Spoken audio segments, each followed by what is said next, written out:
Look at that, we're back. There you go, that's better. See, we're back now. No, I'm deleting this one.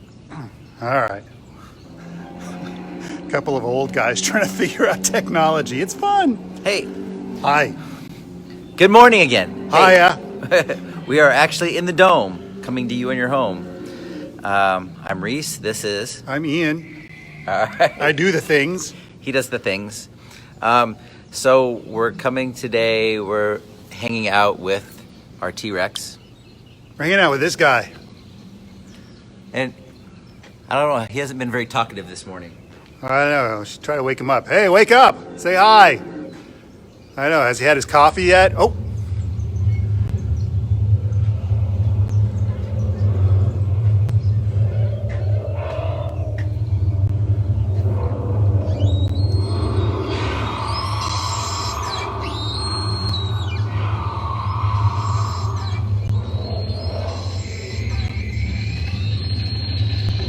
So there he is. He's doing his morning stretches. All right. So why are we looking at T-Rexes, Reese? So we're looking at T-Rex today because I thought I would chat a little bit about things that I used to do in my deep, dark past for research when I was working on my PhD, my dissertation. And there was questions back in the day about whether dinosaurs... You're going to have to yell over the dinosaurs. There's questions back in the day whether dinosaurs were actually warm-blooded or cold-blooded. And what does that really mean? And why is that important?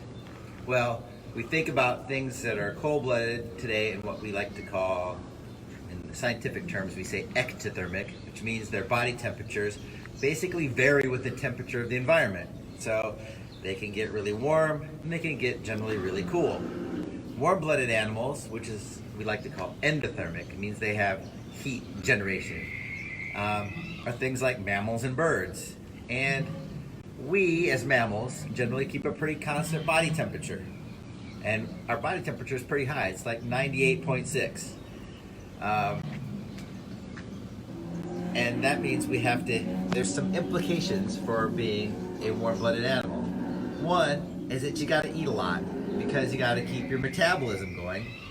And so if you're going to keep your metabolism up, you eat, you also burn off a lot of energy in order to try to stay warm. One of the big tenets of being warm-blooded is you keep your body temperature pretty constant. So we're generally stay within plus or minus a degree or so or two of 98.6. You know, when we get really sick and we get a fever of 102, we're really stressed and we're heading into the doctor. And if we keep a fever of 102 for a very long time, we could have really, really bad health problems. We start burning up our brain, which is why your mom gets really stressed when you get a fever of 101, 102. So generally speaking, our body temperature stays really constant. If we get really cold, we start shivering, we start freezing, our body tries to do things to get our body temperature back up. So does that mean being warm-blooded is an advantage or a disadvantage? It's all relative. It is all really relative. So the things that happen with warm-blooded animals is generally they grow up really fast. They generally grow a lot faster or can grow faster. And it means they can be active more often and really alert. They can wake up and you can, you know, there's not any cold-blooded animals that could run a marathon or could run a half-mile relay team thing. So if you wanted to be out for track and do anything longer than, 30 yards, you probably want to be a warm-blooded critter. So there are some definite advantages to being warm-blooded. On the other hand, there are some things you have to worry about. You have to have food available all the time, or you have to be able to get food, or you starve pretty quickly. So you could actually, starve. If we don't eat for about 5 days, we're in really bad trouble. If we don't eat for a week or two, we're dead. Cold-blooded animals, on the other hand, their body temperature can go up and down with the environment. They can try to find places to bask in the sun or go hide in the shade to cool off. But one of the things that's a benefit is you don't have to eat all the time. You can survive quite a while on very little food. So you can survive when it gets really cold. You can bury yourself and let your body temperature get cold, and it doesn't kill you. So there are benefits to being cold-blooded. A lot of cold-blooded animals are still very quick. They can still run really quickly, very fast, just not over a really long period of time, because they don't breathe oxygen. They don't get enough oxygen to keep their bodies going as well, and they don't have the energy. So you might think that it gives us a really interesting idea of why we would want to know if dinosaurs were warm or cold-blooded, because these things are pretty big, like our T-Rex. Now, if you think of our T-Rex as a warm-blooded critter, he's really scary, because if he's a warm-blooded critter, he's going to have to eat essentially half a cow every other day, right? So he's going to have to eat a lot. Probably a large male tiger eats a couple 100 pounds worth of food every day or two. So this guy's a lot bigger than that. So he might actually have to eat about the equivalent of a cow every day, every other day. The equivalent of a cow? So that means he's got to eat a lot, and he's got to eat all the time. If, on the other hand, he was a ectothermic or a cold-blooded critter, he could probably go gorge and find a dead Corythosaurus like Ian was showing over here, and that would probably keep him fed for a month. All right, so having to hunt every day or to scavenge and find things to eat every day versus having to go scavenge and eat once a week, maybe once every 2 weeks, and if it was in the winter, maybe once a month or so. So there's a big difference in how much he's got to eat, which also means there's a big difference in how big of an area he's going to have to patrol. If you got a cold-blooded critter like a T-Rex that's cold-blooded, probably doesn't have to wander more than a few miles in any direction to find enough food. If he's a warm-blooded critter, he might have to wander for a range of over 100 miles roundabouts in order to keep finding enough food to eat. So range, big area, how much you've got to eat, how fast it's going to take you to grow to get to be that size, are all things that metabolism or warm-blooded, cold-bloodedness has to do with how an animal lives. So I was trying to figure out, there were a lot of people trying to figure out why this was interesting. I got interested because there were people that were starting to say, look, birds and dinosaurs are related. Maybe they're warm-blooded. There was a guy named Bob Bacher that came up with a bunch of ancillary reasons why he thought dinosaurs might be warm-blooded. Most paleontologists, most biologists said, that's crazy. Dinosaurs are cold-blooded. They're lizards. They're reptiles. We know that reptiles have a body, are basically cold-blooded critters. So I thought about it and figured, how do we figure this out? So I started thinking, what do we have to work with? Well, generally speaking, we have bones, because that's all we've got with dinosaurs are bones. So I've been doing some work on chemistry of bones, and one of the things that's kind of interesting is that you can take bones like this and you cut them in slices, or you can take drills and you can drill into them and you can get little bits of bone. And you can get little bits of bone and you can stick them into these cool little test tubes. And so you take a little chunk of bone, it's usually ground up, Yep. right? You don't just throw the chunk of bone in there. Nope. So you grind up, or you take bone dust if you're drilling it, you put it in these little vials, and then what? Then you basically are trying to figure out what we are looking for, or oxygen. And what's interesting is bones are made up of calcium, phosphorus. So bones are basically calcium phosphate, and phosphate has oxygen in it. One of the cool things about oxygen is oxygen comes in two different sizes. So if you think of big apples and little apples, there's a heavier or a larger size and a smaller or lighter size of oxygen. And what's interesting, You can weigh oxygen? you can weigh it. That's crazy. And so the cool, interesting thing is, where else do we have oxygen? It's in the air we breathe, right? So we're always breathing it in. Our body uses it to metabolize things, and oxygen that gets into our blood cruises through our whole body and ends up getting into our bones. So the air we breathe, the water we drink, all that oxygen eventually makes it into our bones. So we can go into our bones, drill them, get the bone powder out. I really wish I had the theme music to 2001: A Space Odyssey right now. And we end up getting that bone turned into little bits of these little vials, and we turn them into. Stay still. Here, I was trying to get a close up of the vial. You don't need a close up. Oh, here's a close up of the vial, and there's a little bit of stuff at the very bottom. It's hard to see. Is that your precipitate? So we get basically stuff that's got our bone phosphate, oxygen in them, and we can go analyze and compare. So is there a machine you run it through so it tells you those answers? You're not like looking through a microscope or something, looking through, looking for. Box. Oh, we have yeah. a black box called a mass spectrometer, which basically can divvy out the large red delicious apple oxygens from the small red delicious apple oxygens. And we can figure out. Do we actually call them red apple or green apple or whatever oxygens? What do we call them? We just call them oxygen isotopes. But how do we know the different weights? Because the spectrometer weighs masses. So what's the mass of an oxygen? We're looking for Oxygen 18 and 16. What's more common? So oxygen 16 is the much more common one. Ah.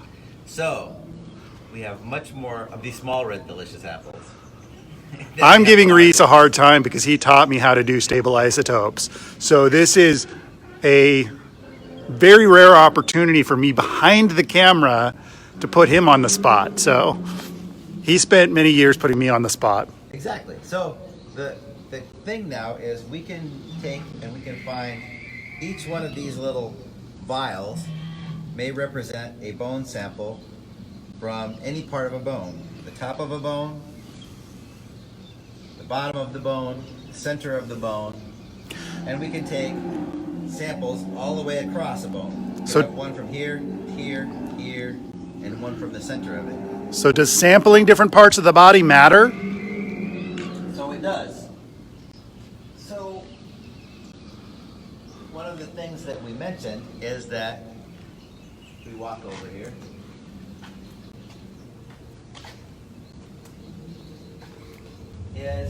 He's gonna say hi again. Let's say hi again. He's got to get his words in here.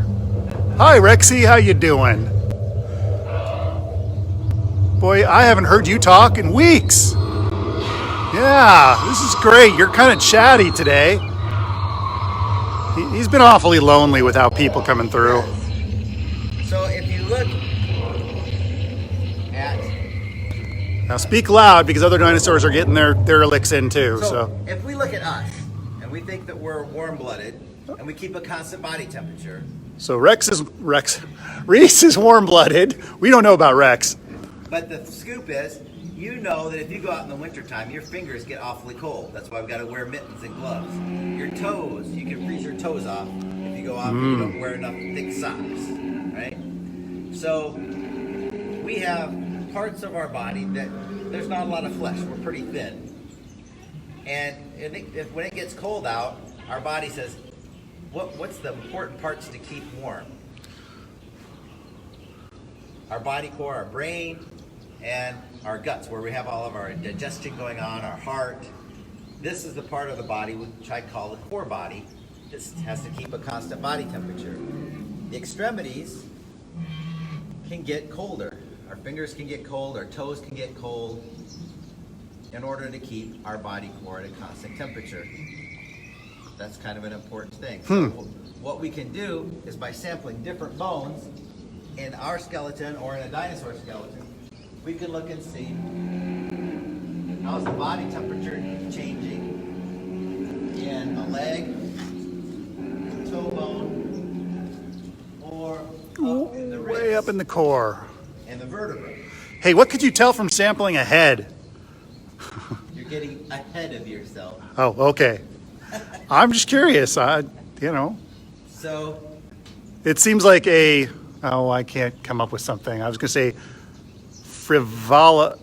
frivolous, but it doesn't, never mind. I was trying to go somewhere, but it was a dead end. So the idea that I had was that if you look at the temperature variability, No frills. That's what I was going for.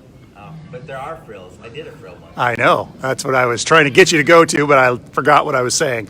So if you look at the isotopic variation in a bone, you can figure out the temperature variability that happened while this bone was growing. So all of those little sample vials from all along a bone, it's basically measuring the temperature variability within a bone.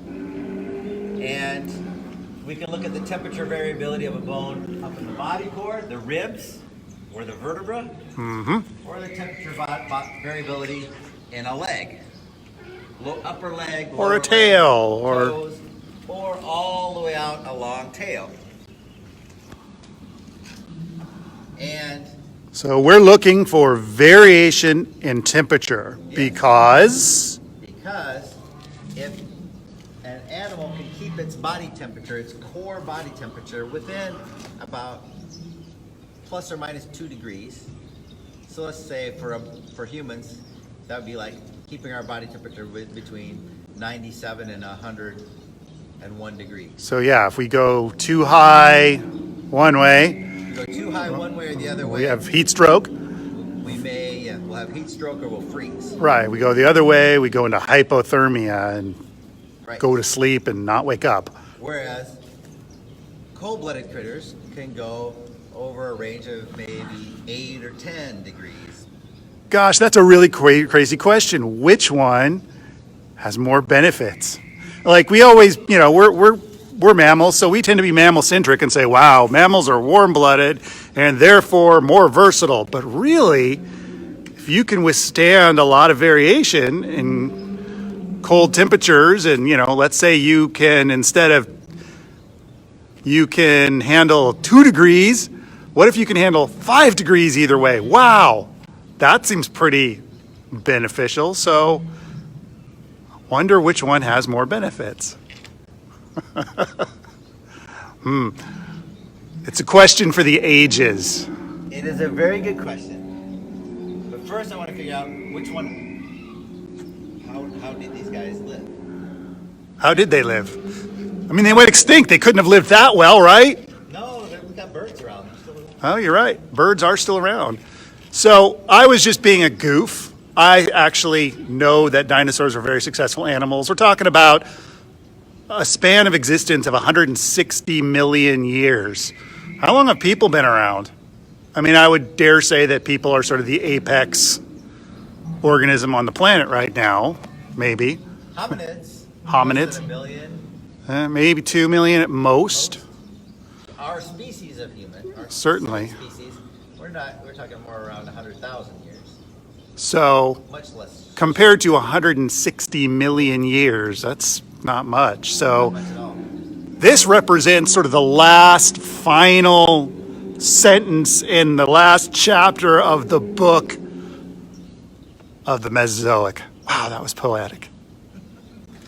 So what I ended up finding out, and it was actually the first paper I published, was on T-Rex, as a matter of fact, And what did you find out? is that T-Rex's body temperature didn't fluctuate very much.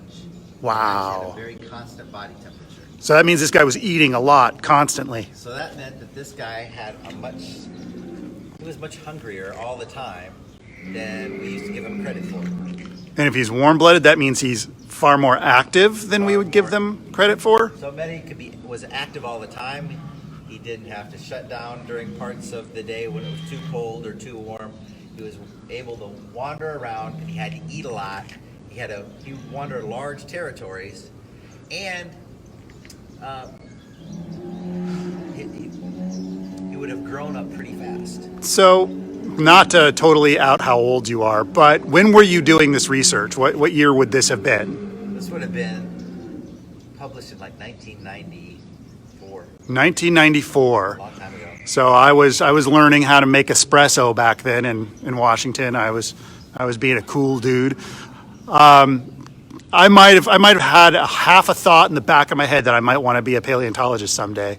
That's pretty crazy. So I'm old enough to remember in the 70s and 80s when dinosaurs were sort of portrayed as these gray, sort of trail dragging, not very active, not very bright animals. And that really is not supported by what your research found.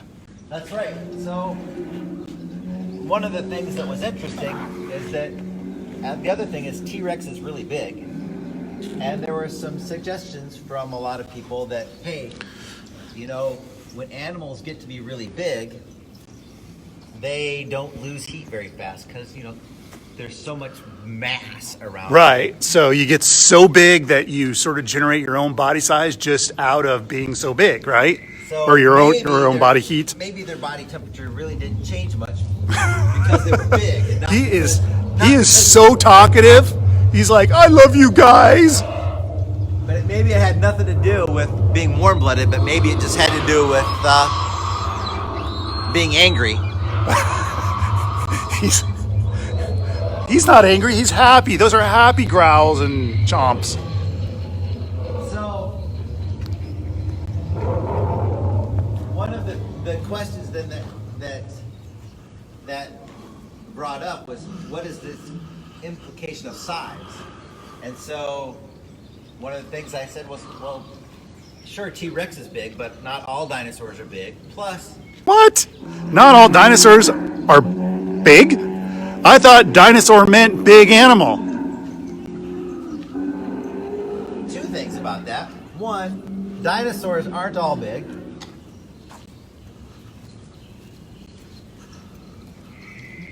So we have to come over to the other dinosaur side. The not so big dinosaur? Some dinosaurs were pretty small. We got a little Protoceratops skull here. We have a Protoceratops? Where did you find? Is that in your office?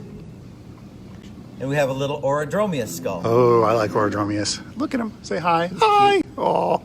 So we have small dinosaurs. Wow, Protoceratops. I'm so excited about that. And the other thing that we have are baby dinosaurs, and dinosaurs come out of eggs. Whoa. So this is a dinosaur egg cut in half. Hard-boiled dinosaur egg. And you can imagine that the animal that came out of this egg was not very big. Probably not. So the question is, if we did the same type of analysis... So do we have an idea what kind of dinosaur that egg looks like? It looks smallish and oval-ish, so... This is a Therizinosaur egg. Therizinosaur, wow. Therizinosaurs are weird. They're bizarre. Okay, so if we did... Therizinosaurs are what? They're not small. No. Well... So that's a small... Well, I mean, I guess it's all relative. They're bigger than a Protoceratops and an Orodromius. So the question then is... Good morning, Deb. If we do the same sorts of analysis that I did on the T-Rex on small dinosaurs or baby dinosaurs like this, our little baby Corythosaurus. So if we found that a baby Corythosaurus is warm-blooded like the T-Rex, what does that mean for how long it takes to get to be a big Corythosaurus?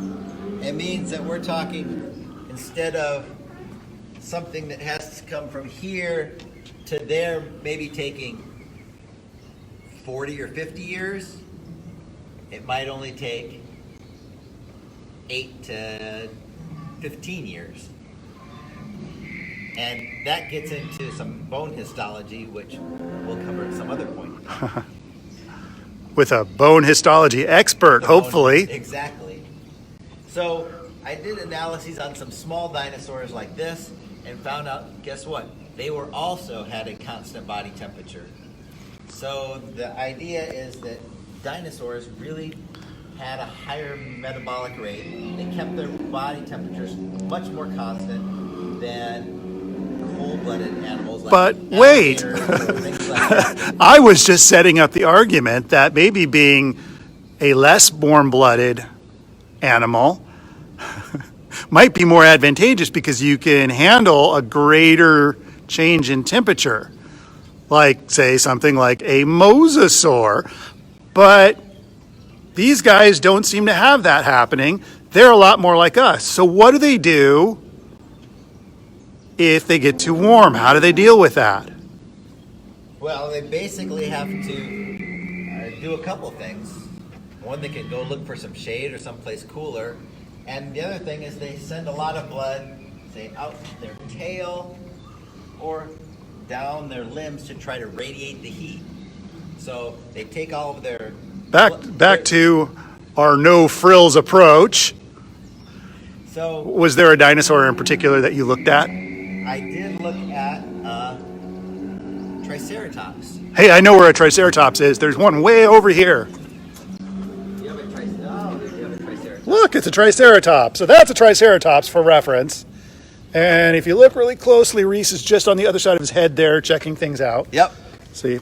And if you stick your thermometer and check out the temperature of the horn and check out the temperature of this frill as we go up the frill, what we found was that the temperature from the base of the frill to the top of the frill gets cooler and cooler and cooler. Actually, these guys almost look like Taurosauruses or something.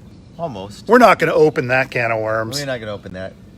And so it actually really looked like, but the temperatures did not get all that much cooler than the rest of the body, which meant that our ceratopsian here was pumping a lot of blood out this very thin surface of this frill, which meant he was able to dump a lot of heat. So if you've ever seen a fossil Triceratops frill, there's a better... So underneath all of this is actually what we think is a keratinous cover. So kind of like the stuff that your fingernails are made of would have been covering this frill.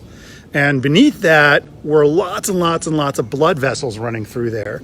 So you can actually see the blood vessel grooves in the fossil frills when you go to a museum. So next time you go into a museum that has a ceratopsian dinosaur, Triceratops or a Torosaurus or the like, look at their frills and you can see those blood vessel grooves. So compared to the horns got much cooler or colder as you went out the horn than the frill did.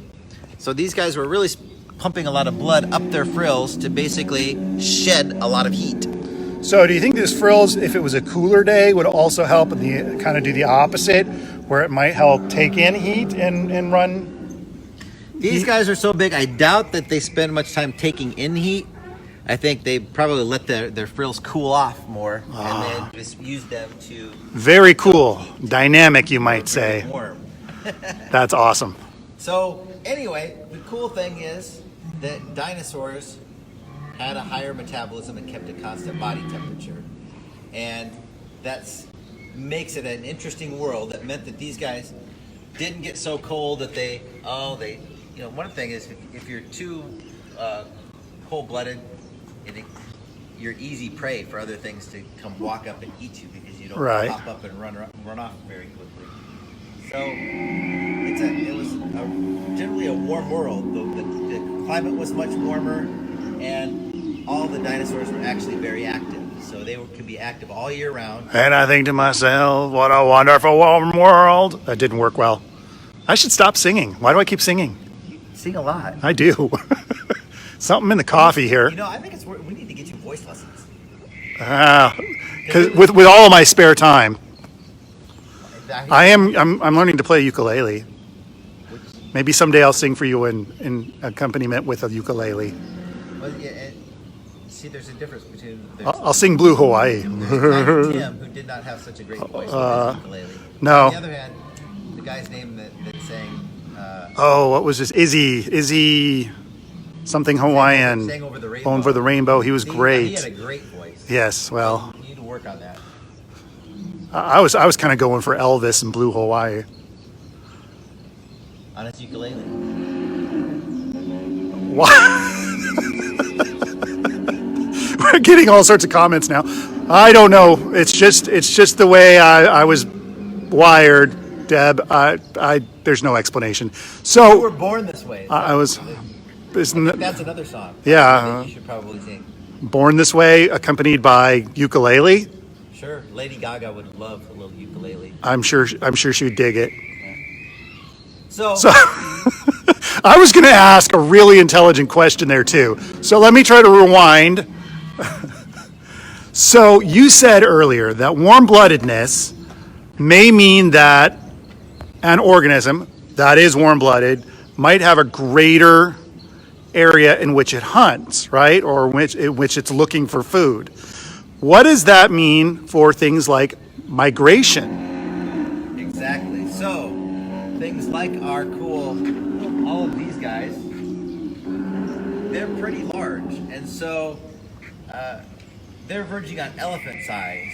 So if they're eating a lot, they're going to be pretty devastating to the plant supply in a small area, which means, and we know that these guys ran around in fairly large herds, okay? So in order to not wipe out a whole ecosystem, they probably had to stay on the move. And so the likelihood would be that there would be fairly large migration routes potentially for some of these larger plant-eating dinosaurs. And we have some evidence that they probably did migrate and that they had annual sort of nesting areas that they all went to, which you know about because you've been up in Montana where they have all of these nesting sites. Wait, what? I know something? Yeah, so Montana is very famous for some of the first really well-preserved and very well-studied nesting horizons up in northern Montana in places like Choteau, Egg Mountain, areas like that. So a lot of good research came out of there. And like Reese was saying, there is good evidence that supports that they regularly returned to those nest sites. And not only that, but they would sort of care for their young for a couple of seasons because you've got evidence of older hatchlings or older, I guess, juvenile dinosaurs running around the nest, crushing up the eggshells. And then you've got these baby nestlings as well that are not able to get their food. So they stayed in the nest for quite a while. I think I got that backwards, but you know. So parental care, constant body temperatures suggest that these dinosaurs were quite a bit more bird-like than Lizard-like, yeah. So even though they're all saurians, Tyrannosaurus, they really would have been living much more bird-like existence than a lizard. So yeah, there are two kinds of dinosaurs based on the way their hips are put together, right? Confuse everybody now, aren't you? There's the Saurischians, and then there are the Ornithischians. Ornithischians means bird-like hip. Saurischians means reptile-like hip. But it turns out that the ones that are related to dinosaurs are the Saurischians. It's very confusing. The dinosaurs that evolved into birds are the Saurischians. Wait, what? Yeah, it's dinosaurs have no relations to birds whatsoever. What is that about? Well, you know. It's a very confusing thing. It's a strange world. But the other thing that I think that is kind of interesting is that it was a much warmer world than we have today. And I think to myself. So we had lots of CO2, and plant growth was really prolific. It was probably double the growth rate of plants back then than it is now, which is a good thing. And it is likely that these dinosaurs had metabolic rates somewhere slightly less than modern mammals and birds, maybe half the metabolic rate, because that's all it would really take to have a constant body temperature in a Cretaceous world. And if you think about it, then these guys, which are getting pretty close to being elephant-sized, probably had a metabolic rate and food needs about the same as, say, a bison. And we know that bison roamed the plains by the millions.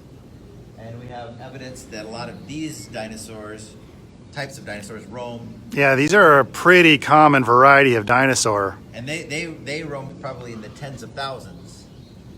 Cows of the Cretaceous. Cows of the Cretaceous. And they probably, it's not just a funny saying because they were common, but that's probably about how much they had to eat would be similar to a cow or a bison or something like that. So when you think about these kinds of herds of dinosaurs, you can think about them in their dietary needs being very similar to roaming the plains with our state mammal. Cool. All right. So that's cool. That's really what I wanted to just talk about a little bit about today, is that dinosaurs were the warm-blooded critters of the Cretaceous. And so they were very interesting, and it's what makes Jurassic Park, makes all the raptors really scary, makes the T-Rex scary, because they were very active, higher metabolic rate animals than when I was a kid growing up, and there were tail draggers, and you could play Olé with them, and they'd walk at you, and you'd run away, and we could probably sneak and get away from them much more easily. Olé, olé. Olé, olé. Now it would be, oh, heck, run away. Yeah. Wouldn't want to attempt that fate. So, a fun world, and it's a fun world to study, and it's a fun world to be in, and it's a fun world for Spielberg to make movies about. Cool. All right. Well, on that note, From the dome to your home. woohoo. Have a great day. Have a great day, guys. We'll see you this afternoon, where we'll be doing more otherworldly stuff. I'll give you an update on how the dragon exhibit is going, and we'll check in later this afternoon. So we'll see you then. All right. Bye-bye. Bye.